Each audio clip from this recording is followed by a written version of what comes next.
नमस्कार मित्र हो, आज आपण विनूची आई या पुस्तकातील गोष्टी सांगणार आहोत। विनूची आई, लेखक सुभाष भालचंद्र देशपांडे। आईची कृपा। विनोबा जेलमध्ये होते।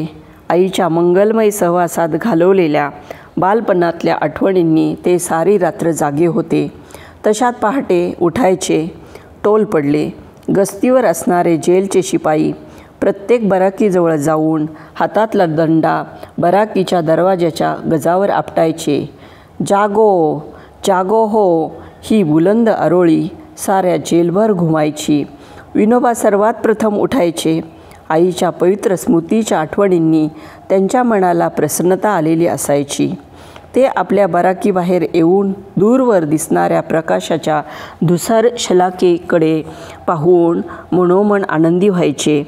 बापूंच्या म्हणण्याप्रमाणे स्वातंत्र्य सूर्य उगवण्यास आता फार उशीर लागणार नाही, या विचाराने ते विशेष आनंदले आणि आपल्या नित्यकर्माला लागले। जेलमधले इतर कैदी उठायच्या आतच ब्रह्ममुहूर्ताला स्नान करून ते गायला लागायचे। विनोबा तन मन विसरून सुरात गायचे आणि जेलर साहेब त्यांच्यासमोर हात जोडून उभा राहायचे।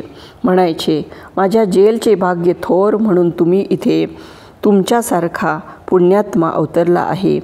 ब्रिटिश सरकारच्या सेवेमधला जेलर नसतो तर तुमच्या पायावर डोकं ठेवून आशीर्वाद मागितला असता।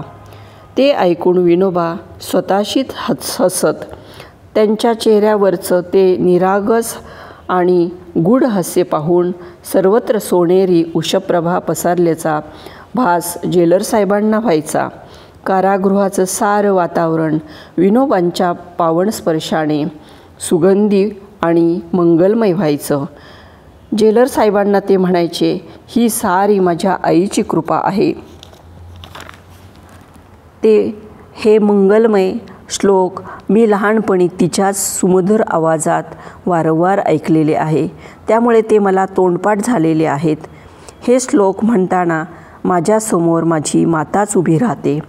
धन्य ते जेलर आणि धन्य ते विनोबा, की त्यांना परमार्थिक रुक्मिणी मातेने जन्म देऊन भारत मातेच्या चरणी अर्पण केले।